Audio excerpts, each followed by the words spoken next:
But then it's also quite a nice UI in the sense of if you don't know what you're looking for, you can see the little tooltips on your gear, and you can see the nice flowchart. I think that is perfect for like casuals or people that don't have 10 hours a day to play the game and memorize it constantly, or if they're playing different games. I feel like you can jump into Super People. As we said, we're recording it today. It's coming out tomorrow. I can jump in tomorrow. Whilst I'm playing, I can see those charts. And I feel like that's a good little add-on. Whereas most games, they'd have those charts, but probably in the menus. Like, when you're waiting for a game. So, you know, especially me, I'd be like, all right, what do I need? I need a gold bar and this to make this. Or in the game sorted. Yeah. And then I'd load into the game, and I'd be like, shit, what do I need?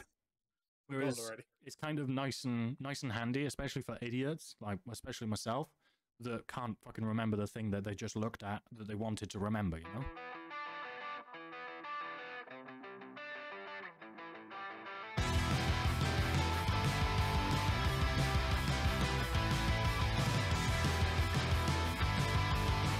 We can lose it on, though. It's the next game and the last game we'll talk about, which, as recording this right now, what is the time? It's going to drop in less than 12 hours. Yeah, about 8.5-ish. Yeah, 8.5 hours away is the Super People launch, which is the new Battle Royale. And it blew the world away. Well, I'm probably, you know, one-sided to that, but I really enjoyed it. And I think it's going to be a nice, new, fresh game on the BR scene. How long it's going to live, I don't know. But the concepts that Fragger you spoke about earlier, Call of Duty with Warzone, they brought in the Gulag, for an example. From the get-go, Super People have brought that in straight away. The ability to revive your teammates or bring them back.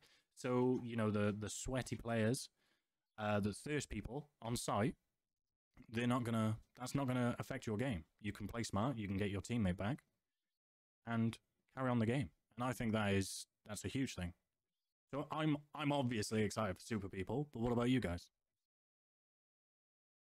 I mean, I know it sounds ironic. We've talked about quite a lot of battle royales right now. Yeah. But it's not my genre anymore. I feel like for me, it might be age. It might be that I'm getting more uninterested in shooters. But for me, it's I tried it. I personally didn't enjoy it. Mm-hmm. But then again, I'm not the target audience anymore. Yeah. All I'm saying is I hope it lasts longer than that Vampire Royale game. Because everybody was going on about how good... That's the one. Yeah. Everybody was going on how good that was, but the developers didn't pull their weight. So, yes, they've pulled it so far, but when the money stops flowing or getting nowhere near as good as they want it to, we'll have to wait and see. That's all I can say about it. So with the last beta, they did tournaments every day, pretty much. And they were big cash prizes. I think it was like 75,000 a day across all regions. Do you think the hype of Super People was because they were dropping these massive tournaments? Or do you think the hype was, oh my god, it's a new game, it's a new BR, it's fresh, it's fun, it's competitive? Which one do you think it was? Like me right now. Battle Royale, you always have that luck of the draw, right? You can drop in and find the gun you need for the rest of the game, and you kill everyone else. Yep. So anyone can win that cash money, right? Yep. I remember getting chicken dinners with 1 kill. Yeah. There's people out there got chicken dinners with 0 kills. Yeah. And I think that's the concept that there's money. Where there's money, there'll always be fucking people. There's always a crowd where there's money. Issue is, there's also going to be cheaters. Yeah, true. And you've had that already, wasn't it? Wasn't it Ubba that had? There was someone. Yeah, there was one person that was in a tournament. Did they win or did they? I think they won. They won. Yeah, they won the tournament and they got found out that they were cheating. But I can't remember if the money got reimbursed to, you know, the new top 10 and they just dragged the 11th place in. But I know there was definitely speculation that everyone that competed in that tournament that was in the final should have got like a percentage of his winnings. But obviously that's looking into it a lot of detail or very in depth, you know. Could that person that got killed by the cheater potentially win? Who knows? They could have. It could have been their day. Irrelevant. Yeah. I think the way it should work is if a cheater wins, pay more tax. That money, yeah, that money should be distributed against to every person that he killed. Yeah, If he wins £1,000 and he kills 10 people, it's a fucking, it's £100 each. yeah. Mm. Because they're going to be pissed, aren't they? Yeah, I exactly. got Oh, I killed would by a be. cheater. I did not legitimately lose this finals. Yep. I got fucked on this one. And yeah, I can see that. If I was in that position when I was doing the tournaments, the competitions, I didn't witness any cheaters. And yeah, it was shit when I died. I'd be like, well, GG's. Good luck to those guys who got through. Yeah, if it was a cheater, would my mind change? Probably. It would be more of a, what the fuck? That was the game. I was gonna win That that was my meal one. ticket. Yeah. Yeah. Easier said than done, but yeah, probably divvy it up. I haven't But then seen does like that turn into a witch hunt? yeah, exactly. You're not going to be able to please everyone. Yeah. The person who placed 11th is going to be pissed because they haven't won any money. But then everyone that's just died from the cheater, they're going to be pissed because they could have been in the top 10 kind of thing. So there are tournaments coming. There are different leagues. So I think it was like the rookie, the pro. I think there's another one. There's a new class coming, which is the Demolisher. He just looks overpowered to me. He's got a I just love rocket the- on his shoulder, and he's got an RCXD. Right? No one else is going to call it anything different. It's an RCXD. And I fucking hated those back in the day of Call of Duty. So I don't know what they're going to do for me to not hate the RCXD in this one. I think I've seen in the gameplay trailer that it's pretty slow, considering. Yeah. Yeah. And it it- doesn't look like it's quick. I think it beeps as well. But RCXD, for the people that don't know what that is, it's a small remote control car with a bomb on it. There you go. And he's got the rocket launcher, well, like the grenade launcher on his shoulders. I really want to know how that Like- works. It's like a Well- multi-missile launcher, isn't it? Yeah, but Yeah, I mean, kind of. it did say that if he uses that, he's static. He can't move. So that is the drawback. Yeah, but you can also especially Go on. especially when you got a class like the sniper in game. One shot headshot. Yeah. If you hanker down and go to let off your grenade launchers that's on your shoulder, you're very susceptible to just be one shot killed outright. True. So there's as much as we can sit here and say, oh, this is really really strong. Yeah. There are counters to it. It's not gonna always be the case of this is just so stupidly strong. Mm. There's ways around it. And yeah, there's going to be pros and cons for every character, and there has been a recent patch with buffs and nerfs for every character. Mm. And to be fair, I'm not going to read through them all now, but when I read through them, I agreed with every single one. I think every single buff or nerf had its They were reason. fair. Yeah, they were Yeah. definitely fair. But my concern about the game is, what is it doing that other battle royals aren't? Like, I feel like the PUBG player base, PUBG is a very successful BR, and it's gone through its stages. It's gone through a terrible start with consoles and a terrible start on computer to it having quite a static player base. And the people that play PUBG, they like playing other games, but they like going back to PUBG. Is Super People going to achieve that? Is it going to have its own community, or is it going to have, just like a branch of everyone coming across? Because I was seeing some big names playing Super People that are from I think for PUBG. sure it'll have its own community, 100%. And will It it keep appeals to a certain type of it appeals to a certain type of player. Take into account all of the people that play team-based shooters, for example. So your Counter Strikes. Yep. People are very comfortable with Counter Strike. They've played it for years, and they like that art style. They like that play style. So you'll find that they won't generally stray too far away from what it is. Yep. They might play other games that are similar to Counter Strike, like Valorant, for example. Yep. Because it's that play style. It's that team of 5v5. It's a set map. They're happy with that setup. So that's their comfort zone. Yeah. And I think Super People will have its own. It'll do the same thing. It's going to attract the people that are happy with rotating areas. Yep. There are people that are going to be happy with having the chance of finding the good loot, the chance of getting the bad loot. It's going to appeal to the hot drop players from Apex, for example. Yeah. It's definitely going to have its own community. It definitely fits into other categories as well, which is going to have the overlap it needs to have people have Super People in their comfort zone. Yeah. Along with the other games they play. So yeah, for sure, I think we'll definitely have a strong community within it.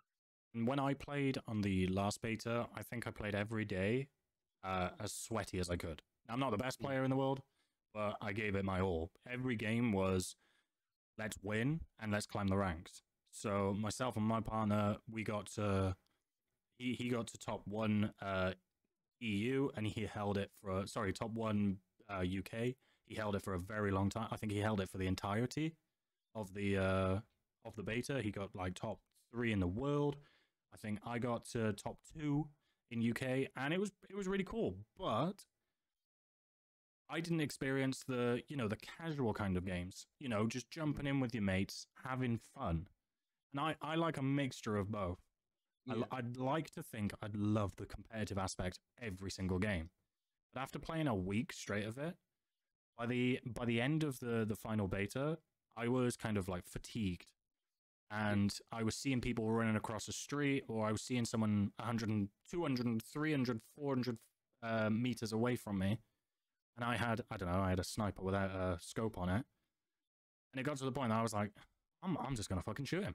Which is like the casual games. I want to jump in, just shoot people and have fun and, play the game. And that became very apparent because I think it was in the last couple of days where we did like the community day where we literally just grabbed people at the community and we were playing in teams of 4. And we had a fucking blast. It was 4 of us dicking around, not taking it seriously. And we genuinely had a blast doing it. I mean, I know, for example, I think Ragnar was one of the guys in there. There was a funny moment, I think, that he did. There was a time there I got a nuke kill of about 4 people that were sat on top of an eagle nest. Yeah. And it's just purely because we were dicking around having a laugh. We all had a blast playing it, and it was very enjoyable. And I think that removed a lot of the fatigue element that you had. Yeah. Playing it for that solid, I'm here to win. It took you out of that, and I think you needed that towards the end. Or I think you would have come out of the beta in a very different mindset. Yeah, definitely. I feel like 2 weeks was fun to play competitively or try my bit at competitive and also casual, but I'm not sure how it's going to do on launch. Like, I want to play competitively. Like, don't get me wrong, I want to try and climb those ranks, and I also want to play casual. Is it going to allow me to do both? Because in the beta, it was just, if you're playing duos, you are on the leaderboard. And I kind of liked that. But then when I was like top 3, top 4, like the high ranks, I was like, I want to play duos because duos is like my go-to.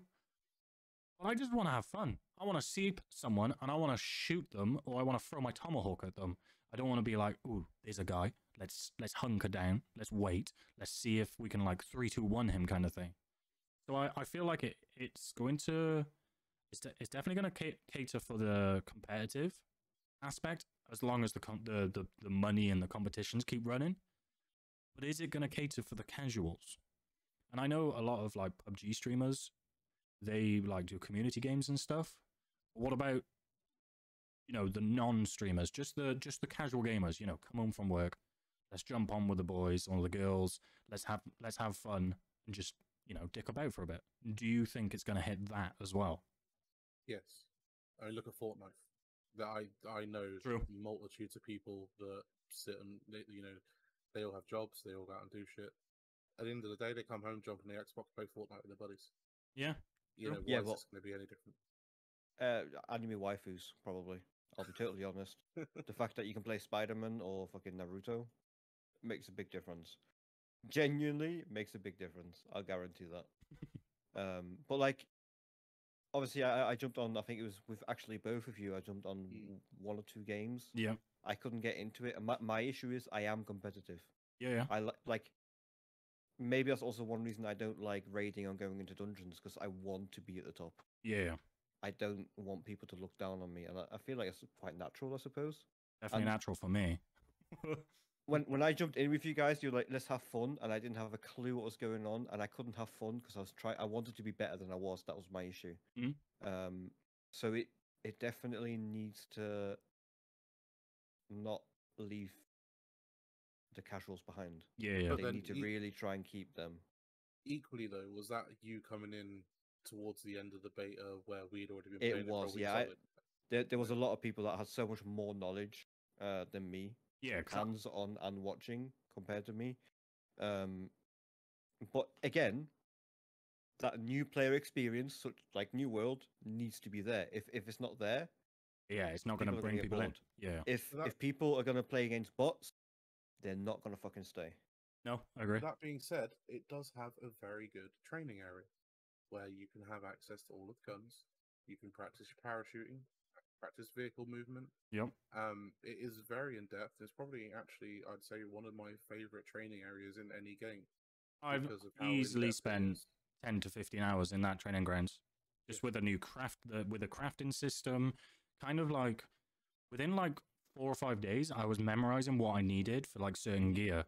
So I'd be like, oh, I need a gold bar for like a level 5 chest piece or level 5 helmet or something.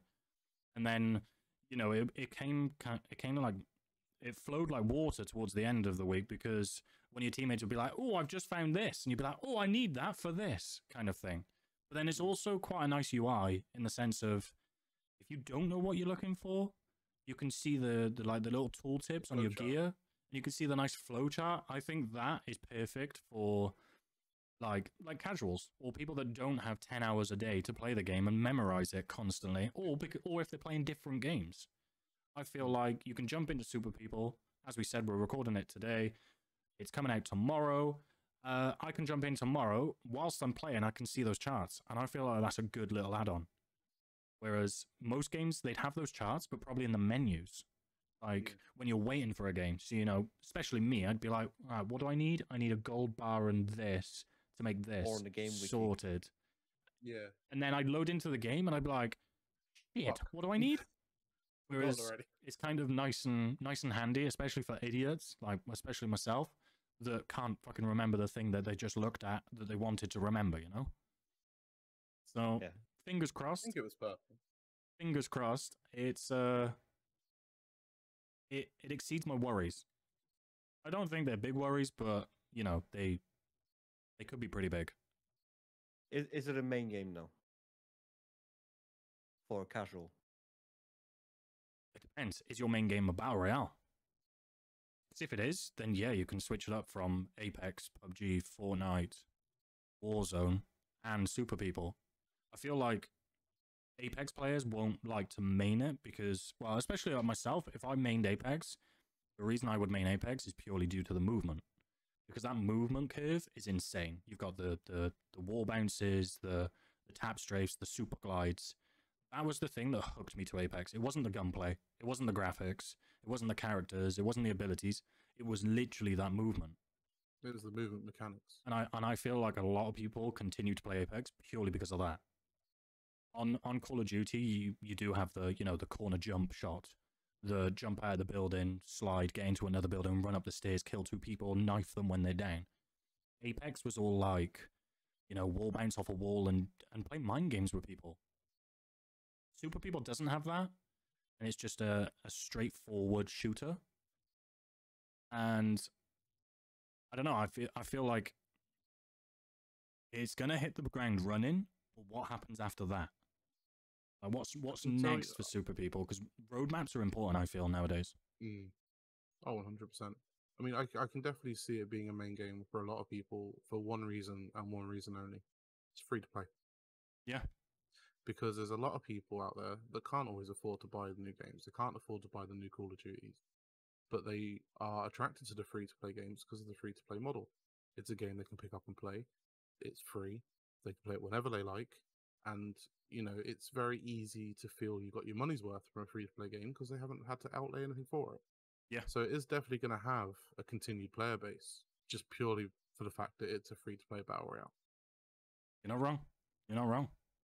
I think that's a good finishing note. So, episode 0/1 of the Azzcast. I've had fun. Hopefully you two have had fun. And hopefully everyone watching has had fun. Maybe learned something new.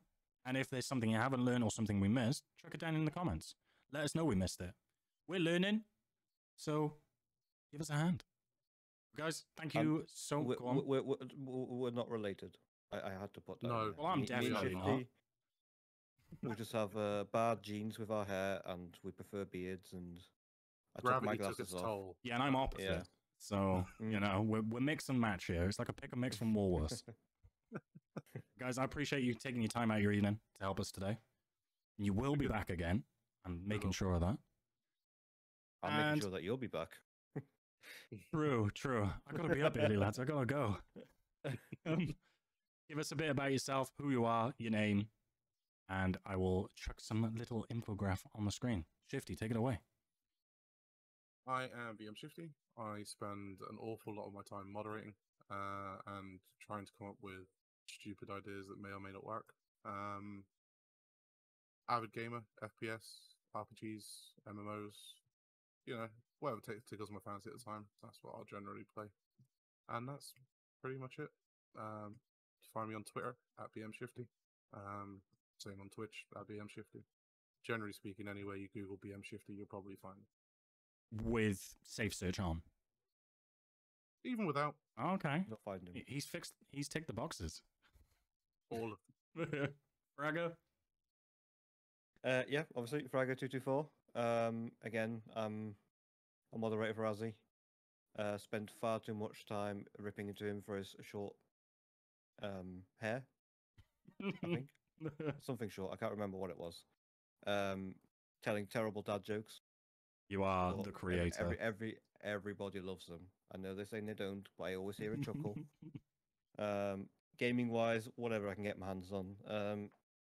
Since losing Tarkov, there's not been a main game, to be honest. I kind of went from Counter-Strike hardcore to Tarkov hardcore, but I feel like shooters are slowly... I don't know. I'm losing the touch with them. Maybe it's the reaction time. Maybe it's the age. I don't know. I feel like... I do feel like I'm slowly turning into a MMO single-player kind of... Let's chill. Yep. And not get stressed, not shout at the screen anymore. Which is nice. Quite nice. There you go. Well, guys, thank you so much. And I'm Azzy. I'm from Wales. I play games. We do stupid stuff. We listen to music. We play mind games and brain teasers on stream. So come and check me out. All of the links are down below. Thanks for chilling with us on the first episode of the Azzcast. Hopefully you stick with us to the next one. We'll see you then. Peace. Peace out. Bye. So that's the final segment of episode 1. We'll call this one 1C. That is the full episode of the conversation that I had with my mods, Fraga and Shifty. Big thank you to both of you for coming to chill with me and spend time talking about some of the games. Now, I've learned a lot of things, and there's going to be things that will be added as we move along. We're going to grow, and we're going to grow together. You're going to notice from the get-go that things are going to change. Things are going to improve, hopefully. And yeah, I hope you guys are looking forward to the next episode. Now, the next episode will be announced in the Discord, so you're not in the Discord, get in the Discord. The link is in the description, and you'll find out all the details you'll need to know. Now, thank you so much for sticking with me for all of these episodes so far. Make sure, give it a like, hit a subscribe, and I'll see you in the next episode. See ya!